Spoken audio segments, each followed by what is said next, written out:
इस आदमी की उम्र 45 साल है और इसकी मौत इसके सर पे लगी चोट की वजह। अरे sir sir sir sir, Hindi में बोलेंगे तो मुझे भी समझ में आएगा। क्या बोल रहे हैं? इस आदमी की उम्र 45 साल है और इसकी मौत इसके सर पर लगी चोट की वजह से हुई है। ये हुई ना? Thank you. और कुछ और बता सकते हैं? कोई जादू है? चुटकी बजाऊंगा हो जाएगा? अरे कोई जादू है जो चुटकी बजाऊंगा सब कुछ हो जाएगा? मन तो करता है चुटकी बजा दूं और ये आदमी गायब हो जाए। क्या बोले तुम? मतलब मैं कह रहा था साड़ुंके साहब, आप चुटकी बजा दे तो केस सॉल्व हो जाएगा। कितना किया है, ये तो कुछ भी नहीं है। हाँ लेकिन अभी मेरा चुटकी बजाने का मूड नहीं। ठीक है तो मैं उधर बजा लेता हूँ चुटकी। किधर चले जाते हो? हाँ देखिए आप, तारिका जी।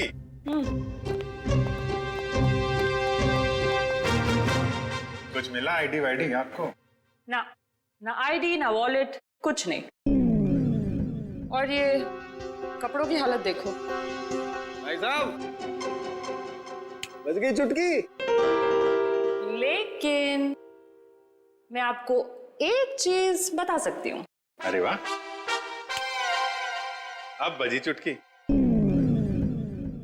मुझे मालूम था तारिका जी, आप मुझे कभी निराश नहीं करेंगे।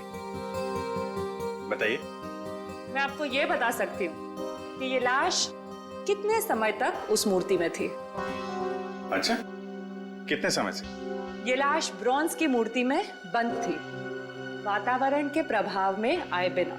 कुछ टेस्ट के बाद ये पता चला है कि 2 महीने से ये लाश उस मूर्ति में बंद थी। ओह, मतलब इस आदमी का खून 2 महीने पहले हुआ है? लगता तो ऐसा ही है। लेकिन सर, किसी ने इस लाश को देखा किसी ने उस मूर्ति में रखते हुए? कॉलोनी वाले बता रहे थे कि मूर्ति 39 साल पुरानी है। डॉक्टर साहब आप ये बता सकते हैं ये मूर्ति नई है या पुरानी है? ये मूर्ति 39 साल पुरानी नहीं है, नई है। ओह, मतलब इस मूर्ति को वहां पे ट्रक में लाया गया होगा। किसी ने ट्रक को देखा कैसे नहीं? मुझे नहीं पता। सालुंके साहब, किसी ने उस क्रेन को कैसे नहीं देखा जिसके जरिए उस मूर्ति को अपनी जगह पे रखा गया? मुझे नहीं पता। सालुंके साहब, उस मूर्ति में वेल्डिंग कब और कैसे की गई? मुझे नहीं पता, मुझे नहीं पता, मुझे नहीं पता। ठीक है सर, मुझे लगता है लाश की गंध की वजह से सालुंके साहब का दिमाग खराब हो गया है। क्या बोल रहा है? देखो मुझे परेशान मत करो, मुझे इस लाश का चेहरा भी बनाना है। Don't disturb me. सर आपसे कोई सवाल नहीं करेंगे, आप चेहरा बनाइए। चलो एक बात तो ये पता चल गई कि मूर्ति नई है और किसी ने उसमें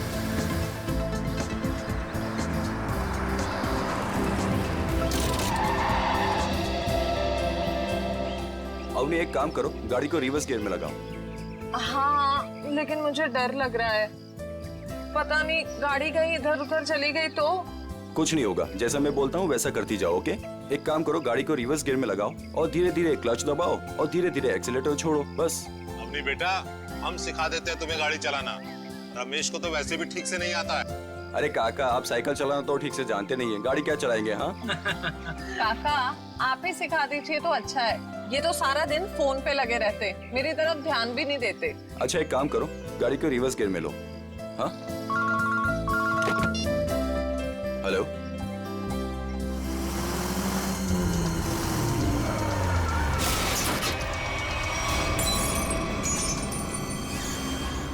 अवनी ये तुमने क्या कर दिया? हाँ बदबू कहां से आ रही है?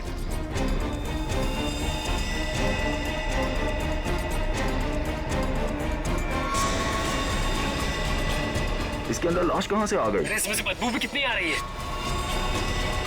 हे भगवान, इन्होंने तो लाश देख ली।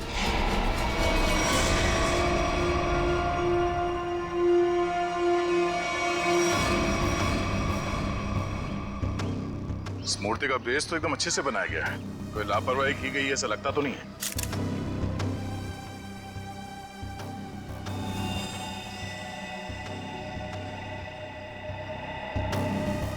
अगर इस मूर्ति में इसको रखा क्यों होगा?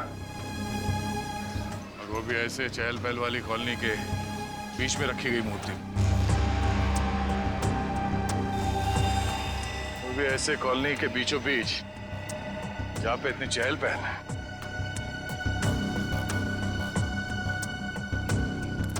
सर कॉलोनी के लोग काफी घबराए हुए हैं, किसी को नहीं पता है लाश किसके। और सर इस कॉलोनी से कोई गायब भी नहीं हुआ है। चलो देखते हैं। आप लोग प्लीज इन बच्चों को अंदर घर भेज दीजिएगा, ये सब देखना सुनना इनके लिए अच्छा नहीं। प्लीज बच्चों घर जाके खेलो, जाओ। माँ, आजोबा की मूर्ति में क्या था और उससे इतनी बदबू क्यों आ रही थी? घर आके बताती हूँ। बच्चों मम्मी की बात सुनना चाहिए, हाँ? जाओ घर के अंदर जाओ।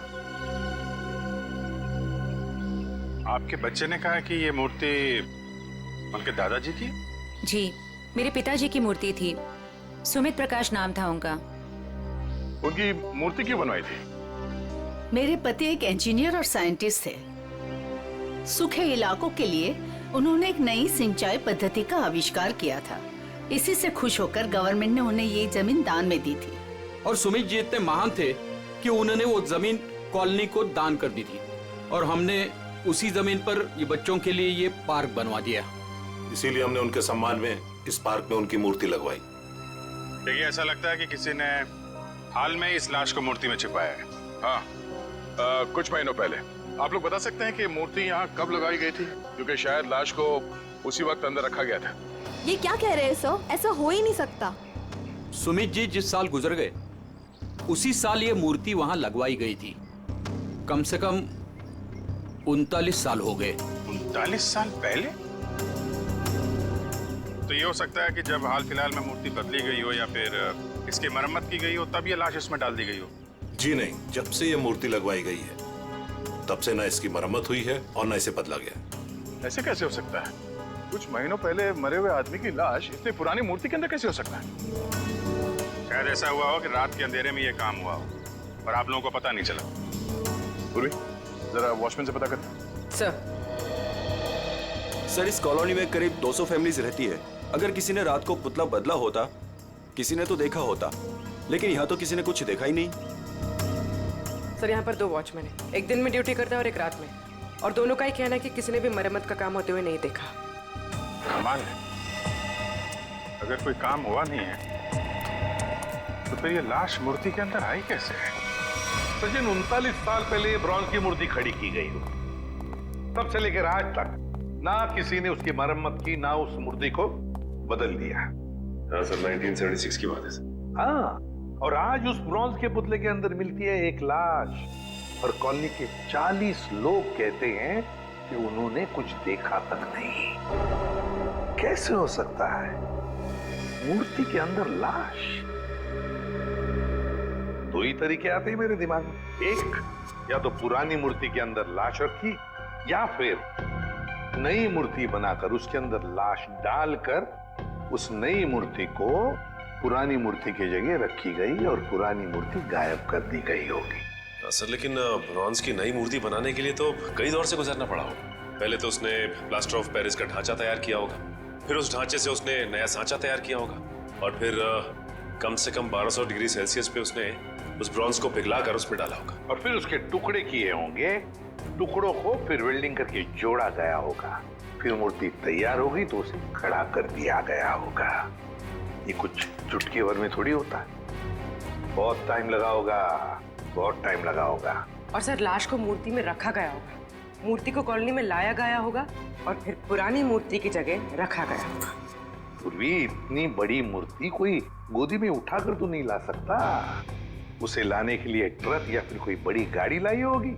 उसके साथ साथ उसे खड़े करने के लिए क्रेन लाया गया होगा।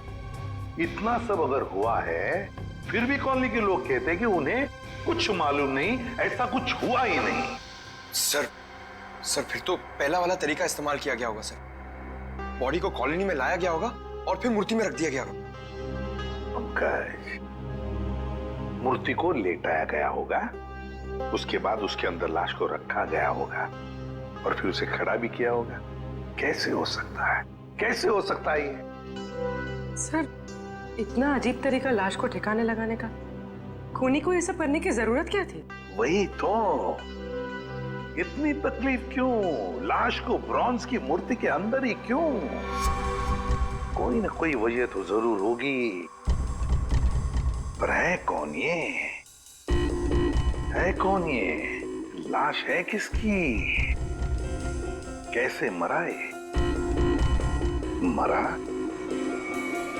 या मारा गया?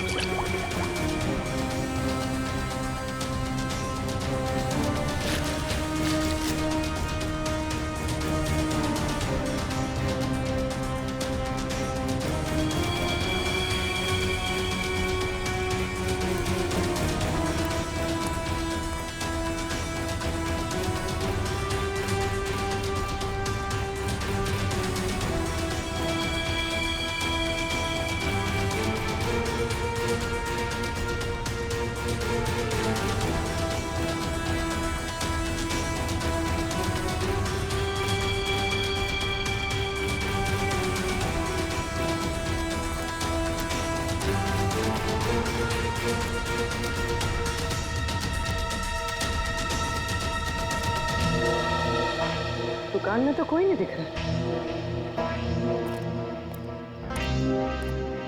वाह, एक खूबसूरत लड़की मेरे दुकान पे। सीआईडी से हूँ मैं।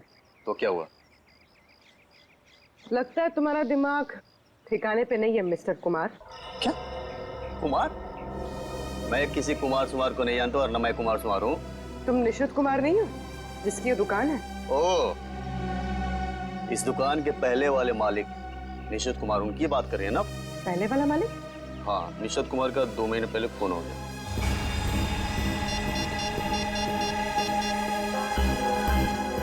Hello, Abhijit sir.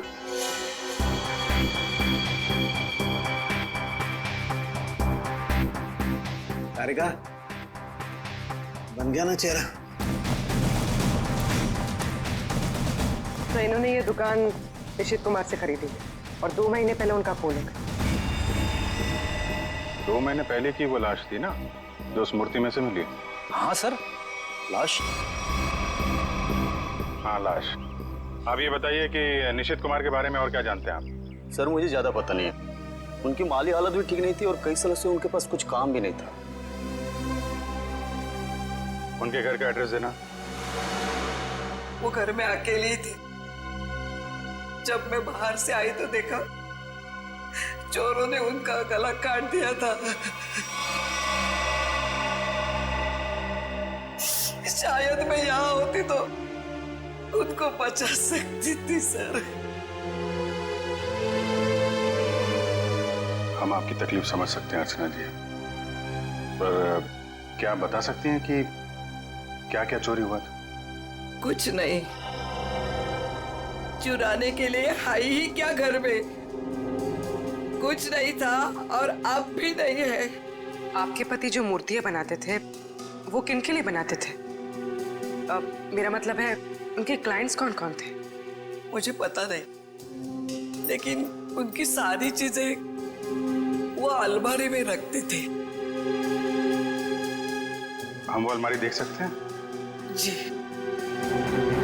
अलमारी देख लो जरा।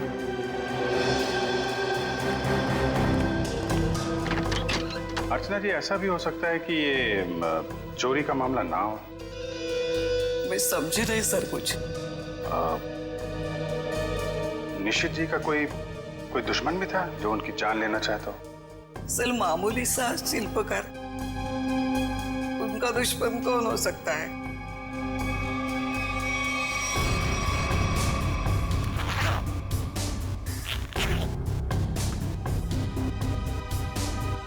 सर, हाँ बेट। इस फाइल में मूर्तियों की बहुत सारी न्यूज़पेपर कटी है सर। वो जो सारी मूर्ति बनाते थे ना, उसका सारा रिकॉर्ड इसी फाइल में रखते थे। और सर, ये देखिए।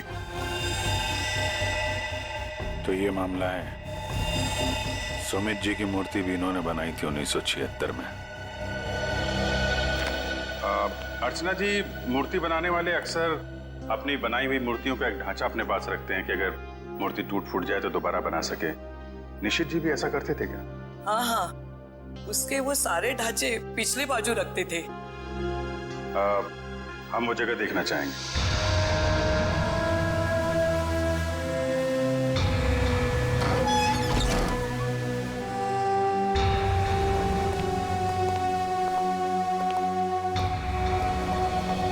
सर आप सब देख रहे हैं ना, ये उनकी पूरी जिंदगी की कारीगरी है। उन्होंने जितनी भी मूर्तियां बनाई थी उन सबका एक एक ढांचा यहाँ है।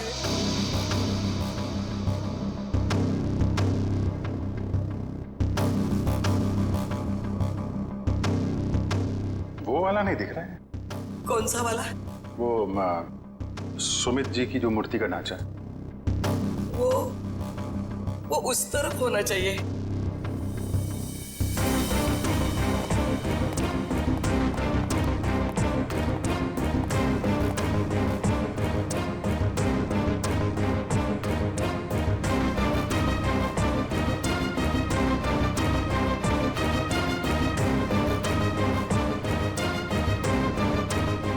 आप क्या देख रहे हैं? ये मिट्टी देख रहे हो? यहाँ पे कोई ढांचा था जो अब नहीं है। अर्चना जी, हाँ? वो सुमित कुमार जी की मूर्ति का ढांचा यहीं पे था? हाँ यही था। ले गए। सर आपका मतलब उन चोरों से थे नहीं? सुमित कुमार जी की मूर्ति का ढांचा चोर चुरा के ले गए। निशित जी का खून इस ढांचे की वजह से हुआ है। लेकिन सर, सुमित जी की मूर्ति का ढांचा चुरा के चोर क्या करेंगे? उस ढांचे की मदद से सुमित जी की नई मूर्ति बनाई गई और उस लाश को उसमें डाल दिया गया। लेकिन सर हमें कैसे पता चलेगा वो लाश किसकी है? साड़ू के साहब लगे हैं ना लाश का चेहरा बनाने में। एक बार चेहरा बन जाए सारी कहानी सामने आ जाएगी। हाँ डॉक्टर साहब, बन गया चेहरा?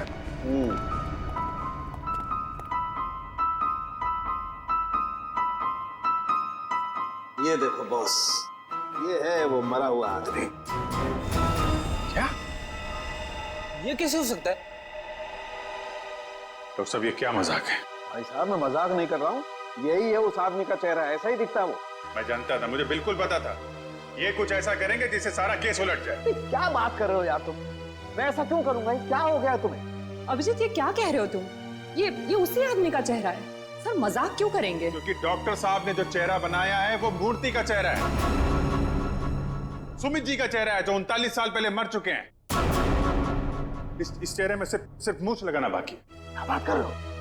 ये आप बताइए, आपने बनाया है चेहरा? तो मैंने तो वही बनाया है जो मुझे खोपड़ी ने बताया। मैंने तो मूर्ति देखी भी नहीं है यार। तो आप देख लीजिए, ये मूर्ति है। ये तो वाकई वही चेहरा है जो मैंने बताया। ऐसा कैसे हो सकता है? सर ये आदमी 39 साल पहले मर चुका है। आज जिंदा होता तो 80 साल का होता। और आपने कहा था ना कि ये मरा हुआ आदमी 45 साल का है। कैसे पॉसिबल है? आई एम सॉरी बॉस, मुझे छुट्टी चाहिए। वो आप देखो सर। पहले हम ये पता लगाने। बच्चों, हमें आपकी नानी और मम्मी से कुछ जरूरी बात करनी, और बातें ऐसी हैं जो आप लोगों को नहीं सुननी चाहिए। तो आप लोग प्लीज अंदर जाइए। क्यों? हम क्यों नहीं सुन सकते? ये बड़ों की बातें हैं, बच्चों का कोई काम नहीं। हमें पता है, हमारे आजोबा की मूर्ति में से लाश मिली है ना। आप उसी के बारे में बात करने आए हो ना? हाँ, और कुछ जरूरी बातें हैं। आप लोग अच्छे बच्चे हो ना? हो ना? प्लीज अंदर जाओ।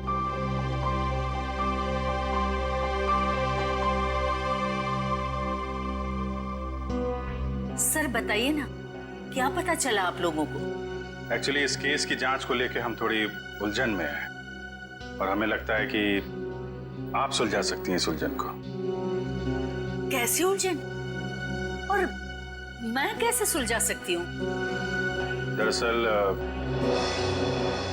ये सब हमारे परिवार वाले जैसे ही हैं। जब से शादी करके आई हूँ इसी कॉलोनी में रह रही हूँ। ये लोग सब कुछ जानते हैं। आपको जो कुछ भी कहना है इनके सामने कह सकते हैं। ठीक है। आपके पति सुमित जी को गुजरे हुए करीब 39 साल हो गए, है ना? लेकिन सुमित जी की मूर्ति में से हमें जो लाश मिली है वो सुमित जी की है।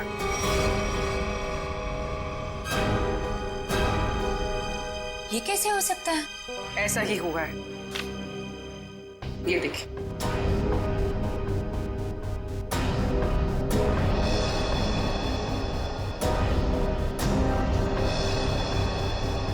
इतने यकीन के साथ आप ये कैसे कह सकते हैं? हाँ हाँ, ये हो ही नहीं सकता। जरूर कुछ भूल हुई है आप लोगों से। कोई भूल नहीं हुई। ये एक साइंटिफिक मेथड है जिसमें लाश की खोपड़ी का चेहरा बनाया गया है और यही चेहरा बना है सुमित जी का। लेकिन मेरे पिताजी की लाश कैसे आ सकती है? ये मुमकिन नहीं है। वही तो, लाश की उम्र करीब 45 साल की है। आपके पिताजी जिंदा होते तो 80 साल के ऊपर के होते हैं।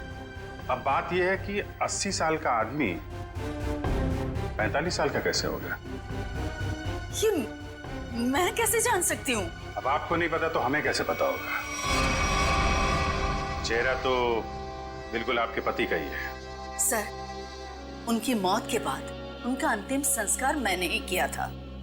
अगर किसी ने लाश बदल दी हो या कहीं किसी तरह वो जिंदा भी होते तो भी 80 साल का इंसान 45 साल का हो ही नहीं सकता।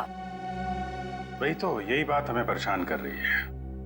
अच्छा, आपके परिवार में कोई ऐसा आदमी था जो बिल्कुल सुमित जी से मिलता जुलता हो?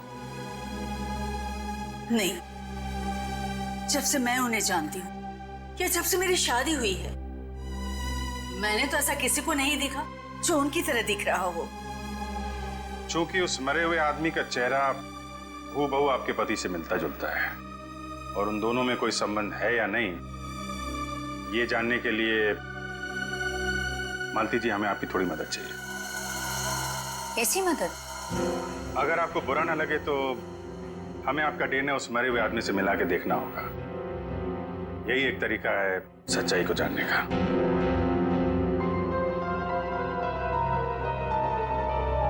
ठीक है, मैं तैयार हूँ, क्योंकि हम भी इस सवाल का जवाब चाहते हैं।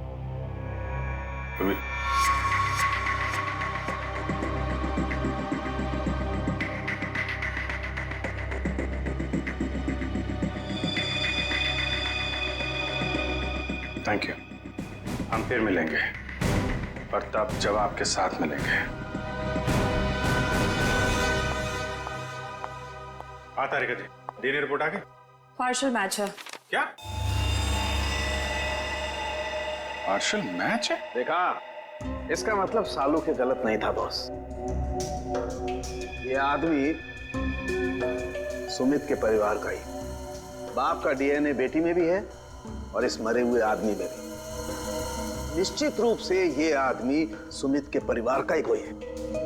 अगर ये सुमित का रिश्तेदार है तो किसी ने इसे पहचाना कैसे नहीं? कोई तो होगा जो इसे पहचानता। ये बड़ी चौंकाने वाली बात है। आपने जो इसका चेहरा बनाया था उसकी फोटो हमने अखबार में भी भेजी, लेकिन ऐसा कोई भी आदमी सामने नहीं आया जो इसे पहचानता हो। अगर ये इसी शहर में था तो किसी ने तो इसे देखा होगा। कोई तो होगा इसके पहचान वाला। तारिका जी, आप तो जीनियस हैं। ऐसे क्या कह दिया मैंने? केस सॉल्व कर दिया। हो सकता है ये आदमी इस देश का हो ही ना। हो सकता है कि मरने से कुछ समय पहले इस देश में आया। ओह, इसीलिए किसी ने इसे पहचाना नहीं। हाँ, पिछले 2-3 महीने की इमिग्रेशन रिपोर्ट्स चेक करनी होंगी हमें। पंकज, आज के अखबार में मैंने अपना राशिफल देखा। जानते हो क्या लिखा था उसमें? क्या था सर? बहुत जल्द नौकरी में बदलाव होगा। इसका मतलब जानते हो? हाँ सर, ये तो बहुत दुख की बात है। आपका डिमोशन होने वाला है। आपकी पोस्ट तो मेरे से भी नीचे होने वाली है। क्या बोलता है? अरे इसका मतलब है मेरा बहुत जल्द प्रमोशन होने वाला है। हाँ, पिछले 1 हफ्ते से मुझे ऐसा ही लग रहा है। लेकिन मुझे ऐसा नहीं लग रहा है। क्यों? सर अभिजीत सर ने बिल्कुल सही पता लगाया सर। इमिग्रेशन रिकॉर्ड से उस मरे हुए आदमी का चेहरा मैच कर रहा है सर। गुड, मिला है सर।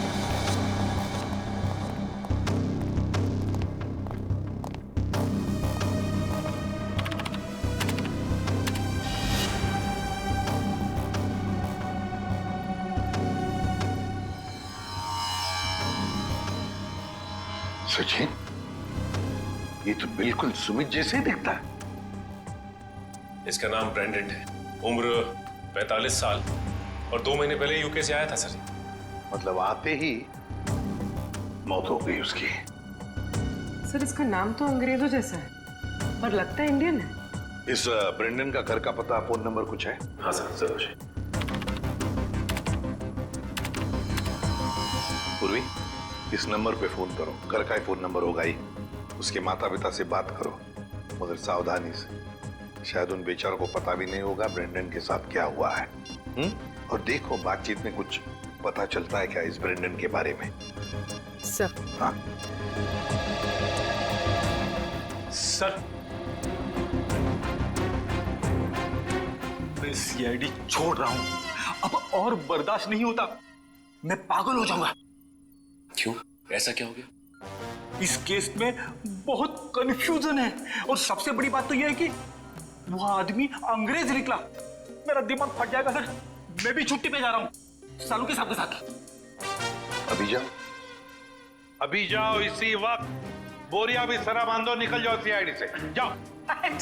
और कुछ समय बिताओ अपनी बीवी के साथ, शायद कुछ अकल आ जाएगी। जाओ। सर, आपका राशिफल तो सही निकला। नौकरी में बदलाव, मतलब आपका रेजिग्नेशन, इस्तीफा।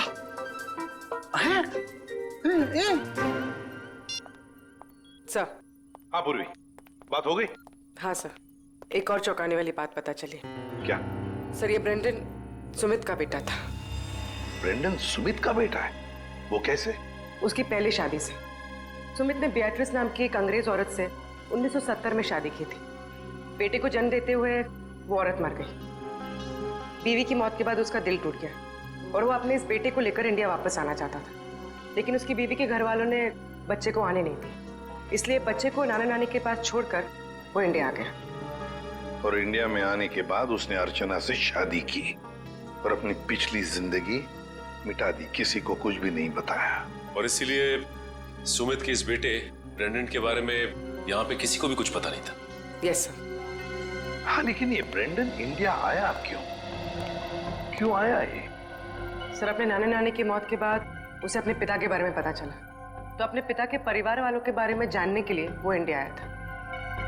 कोई आदमी अपने परिवार के बारे में जानने के लिए इंडिया आता है और यहाँ पर उसका खून हो जाता है। नहीं नहीं नहीं नहीं, ये कोई और ही चक्कर है। सर, अब इस ब्रेंडन के खूनी तक हम कैसे पहुंचेंगे? शुरू से शुरू करके। सॉरी सर, आपका मतलब क्या था? एयरपोर्ट से पंकज, एयरपोर्ट से। जैसे ब्रेंडन एयरपोर्ट पर उतरा, पता लगाएंगे वो कहां गया, कैसे गया, किससे मिला।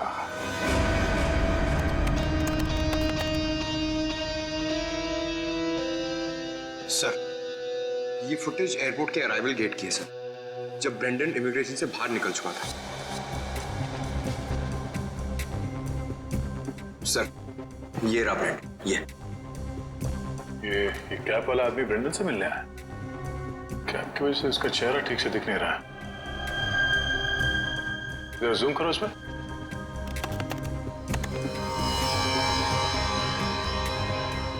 ऐसा लगता है कि जानबूझकर ये आदमी अपना चेहरा छुपा रहा है। ये चाहता नहीं है कि उसका चेहरा कैमरे पे कैप्चर हो। आगे बढ़ो। सर, ये दोनों तो पार्किंग की तरफ गए। इसका मतलब इस कैप वाले आदमी की गाड़ी पार्किंग में है। एक काम करो, इन दोनों के बाहर निकलने से आधे घंटे तक जितनी भी गाड़ियां एयरपोर्ट के पार्किंग लॉट से बाहर निकली है, उन सब के डिटेल्स निकालो। पता चल जाएगा इस कैब वाले की कौन सी गाड़ी है? सर वो आदमी ब्रेंडन को जब एयरपोर्ट की पार्किंग में लेके गया, उसके आधे घंटे बाद तक ये सारी गाड़ियां बाहर जाती रही सर। बस वे ठीक है, एक एक को फोन करो और पता लगाओ किस पैसेंजर को इन्होंने एयरपोर्ट से पिकअप किया और कहां जाके छोड़ा। हेलो जी, मैं सीआईडी से इंस्पेक्टर सचिन बोल रहा हूँ। अच्छा ये बताइए कि 15 फरवरी को आपकी कार इंटरनेशनल एयरपोर्ट पे गई थी किसी को छोड़ने के लिए? आप क्या करने गए थे? किसी को छोड़ने गए थे? मिसेस आंचल कुमार। ओके पूर्वी। Okay okay. क्या? किसको छोड़ने गए थे? Peter Frank. अच्छा ये कौन सी फ्लाइट से आए? ओके।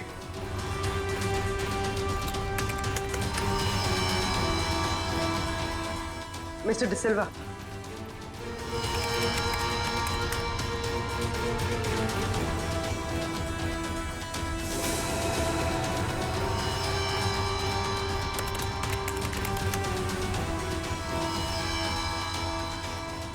ओके पूर्वी, अब बचा है सिर्फ एक नंबर, ये VH 543259।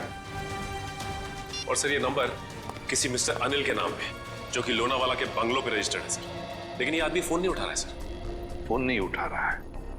लगता है ये अनिल ही पिकअप करने आया था ब्रेंडन को एयरपोर्ट पर। सर कहीं इस अनिल, इतना बड़ा बंगला, वो कार, लेकिन इस अनिल जी को ब्रेंडन से क्या काम पड़ गया? सर मुझे तो लगता है कि इस ब्रेंडन को इंडिया में कोई जानता ही नहीं होगा। तो ब्रेंडन को इंडिया में कोई जानता नहीं था तो ये अनिल एयरपोर्ट क्यों गया था उन्हें लेने? उसके बाद ये ब्रेंडन गायब कहाँ हो गया? कोई दरवाजा खोल क्यों नहीं रहा? जी कौन है आप लोग और क्या चाहिए? आपके मालिक अनिल जी से मिलना है। कहाँ है वो? वो नहीं है। आप क्यों पूछ रहे साहब? देखिए बेमतलब परेशान मत करिए, नहीं तो अभी पुलिस को फोन कर देंगे। हम लोग सीआईडी से हैं। सीआईडी? सीआईडी कहाँ से?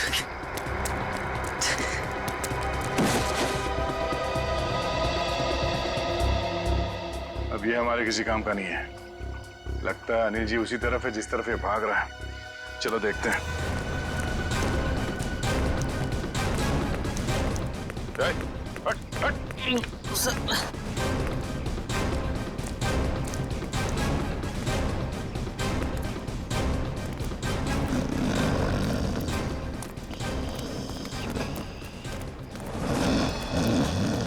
लगता है यही अनिल जी है।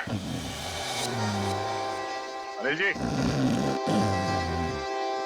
मालिक और नौकर एक साथ शराब पी रहे थे यहाँ पे। अनिल जी, अनिल जी, जी हम ये जानने आए कि कुछ महीने पहले आप ब्रेंडन को एयरपोर्ट से लेकर कहाँ गए थे? एयरपोर्ट? ब्रेंडन? मैं कुछ नहीं समझ पा रहा यार, क्या बोल रहे हो तुम? हम ये कह रहे हैं कि ब्रेंडन को लेके आप एयरपोर्ट से आए थे और ये हमने सीसीटीवी फुटेज में देखा है।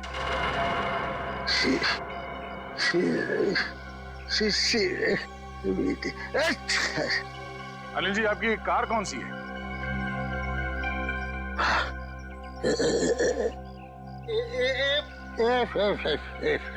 सच्चाई तो ये है कि ना तो ये बंगला आपका है और ना ही वो कार।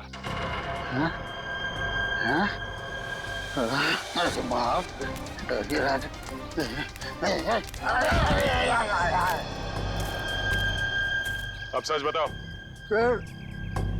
सर मैं कुछ नहीं जानता सर मैं तो एक मामूली सा वॉचमैन हूँ सर, वॉचमैन। ये मेरा मालिक है ना, मालिक, उसने अपना बंगला और कार मेरे नाम पर कर दिया सर। ये मेरा कुछ भी नहीं है सर। तो फिर किसका है? सर मैं कैसे बोलूं सर, मेरी जान चली जाएगी सर। देखो तुम चिंता मत करो, कुछ नहीं होगा तुम्हें। सिर्फ ये बताओ किसने कहा था तुम्हें ये सब करने के लिए? क्या बात है, आप लोगों ने हमें यहाँ क्यों बुलाया? कुछ पता चला क्या? हाँ, एक चौंकाने वाली कहानी। ये कहानी हम आप लोगों को भी सुनाते हैं। इस कहानी को हम वहां से शुरू करते हैं जब सुमित जी को सरकार ने जमीन दान दिया था। उस जमीन में सिर्फ ये छोटा सा गार्डन नहीं था, बल्कि वो जमीन भी था जिस पे आज मॉल बना हुआ है आपके कॉलोनी के पीछे। लेकिन इस बात का पता हमें क्यों नहीं चला? क्योंकि आप लोगों से पहले कुछ और लोगों को पता चल गया।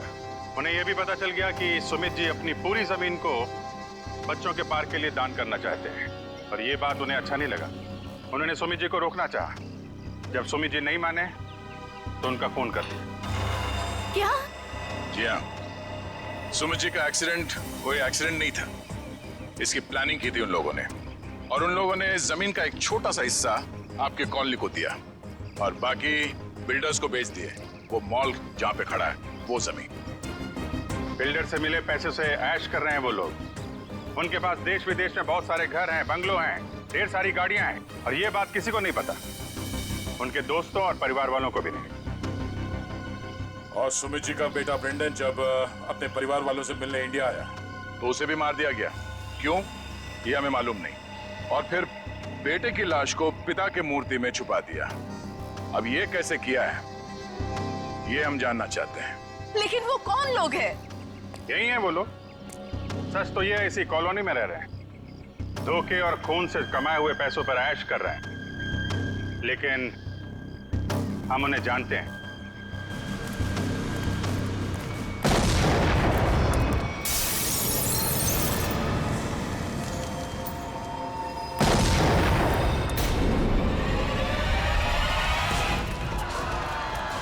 अजय, अजय आपको पीछे आइए, जल्दी।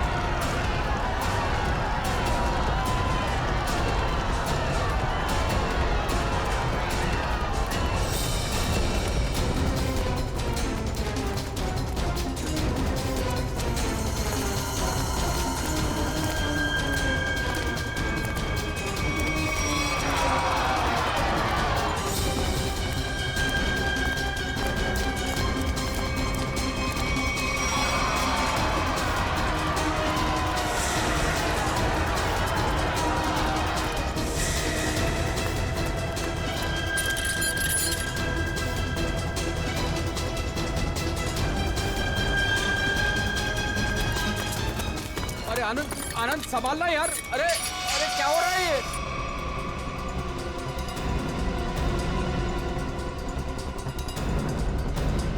कहाँ भाग रहे हो? अरे सर उतारिए हम लोगों को। सर मर जाएंगे हम।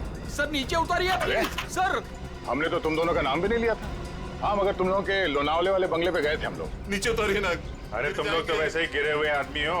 सुमित जी और ब्रेंडन का खून किया तुम लोगों ने। नहीं नहीं सर, वैसे हमें पता चल गया, तुम लोगों को मालूम पड़ गया था कि तुम्हारे करतूत के बारे में हमें पता चल गया। सर नीचे उतारिए प्लीज। इसलिए कॉलोनी वालों की जान को नुकसान पहुंचा है, हाँ?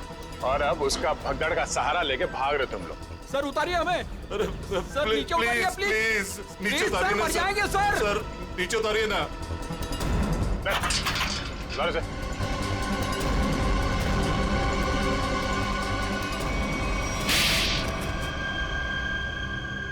लेकिन वो तो आपके दोस्त थे, फिर आपने उनको क्यों मार दिया? क्योंकि इनके लिए पैसा दोस्ती से ज्यादा मायने रखता है। लेकिन ब्रेंडन को क्यों मारा? सर एक्चुअली हम उसे मारना नहीं चाहते थे।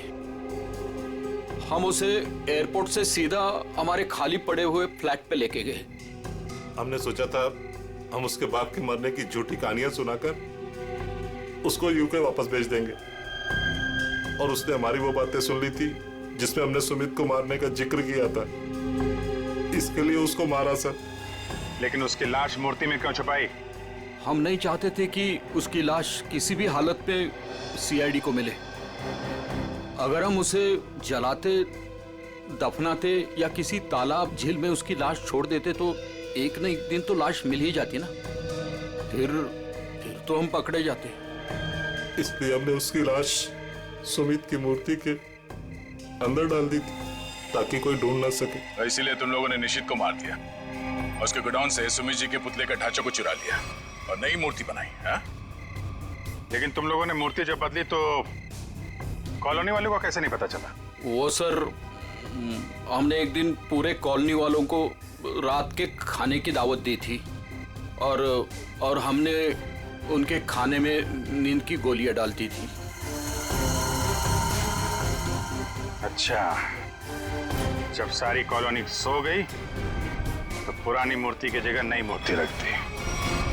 अगर अवनी अपने कार से उस मूर्ति को ठोकर नहीं मारती तो इनके काले कारनामों से पर्दा नहीं हटता। लेकिन सच्चाई में एक ताकत होती है जो कभी छुपती नहीं। और जुर्म में भी वही कमजोरी होती है, वो भी कभी छुपती नहीं। इन्हें हमारे हवाले कर दीजिए, इन्हें सजा अब हम देंगे। हाँ सर, इन्होंने हमें धोखा दिया है, ये हमारे गुनहगार है। नहीं सर, हमें अरेस्ट कर दो, ये लोग मार डालेंगे। हमें अरेस्ट कर लीजिए सर। तुम्हें सजा देने का हक अगर हमारे हाथ में होता तो हम तुम्हें इनके हवाले कर देते। हमारे हाथ बंधे हुए हैं, वरना निखिल, पंकज ले जाओ इन्हें।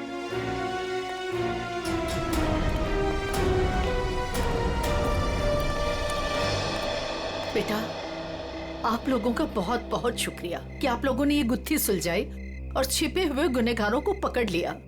ये तो हमारा फर्ज था, लेकिन हम पूरी कोशिश करेंगे कि मॉल की जमीन भी कॉलोनी को वापस मिल जाए। आपके पति का जो सपना था वो पूरा होके ही रहेगा। खुश रहो बेटा, खुश रहो।